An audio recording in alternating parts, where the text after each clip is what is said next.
ஷாமா, ஏன் இந்த பாரபட்சம்?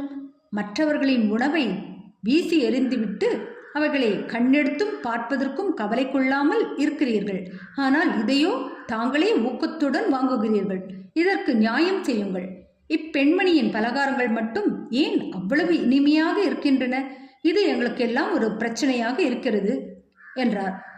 பாபா, உண்மையிலேயே இவ்வுணவு அசாதாரணமானதுதான்.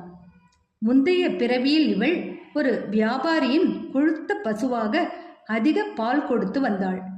பின்னர் அவள் மறைந்து ஒரு தோட்டக்காரன் குடும்பத்திலும் பின்னர் சத்திரிய குடும்பம் ஒன்றிலும் பிறந்து ஒரு வணிகனை திருமணம் செய்து கொண்டாள். பின்னர் ஒரு பிராமண குடும்பத்தில் பிறந்தாள். மிக நீண்ட காலத்திற்கு பின் நான் அவளை காண்கிறேன். அவளது பாத்திரத்திலிருந்து சில அன்பு கவளங்களை நான் உண்பேன்.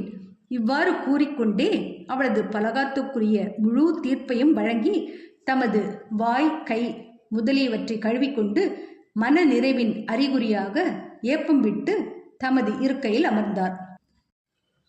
பின்னர் அவள் வணங்கி அவர் கால்களை பிடித்துவிடத் தொடங்கினாள். பாபா அவளுடன் பேசத் தொடங்கி தம் கால்களை பிடித்துவிட்டு கொண்டிருந்த அவளது கையை ஆதரவாக பிடித்துவிடத் தொடங்கினார். இந்த பரஸ்பர சேவையை கண்டுவிட்டு ஷாமா வேடிக்கை செய்ய ஆரம்பித்தார். இது நன்றாக இருக்கிறது.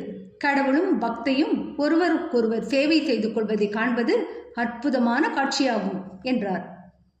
அவளது விசுவாசமான சேவையை கண்டு பாபா அவளை மெதுவான மிருதுவான அற்புதமான குரலில் ராஜாராமா ராஜாராமா என்று அப்போதிலிருந்து எப்போதும் ஸ்மரிக்கும்படியாக கூறி, இதை நீ செய்து வந்தால் உனது வாழ்க்கையின் நோக்கத்தை எய்துவாய்.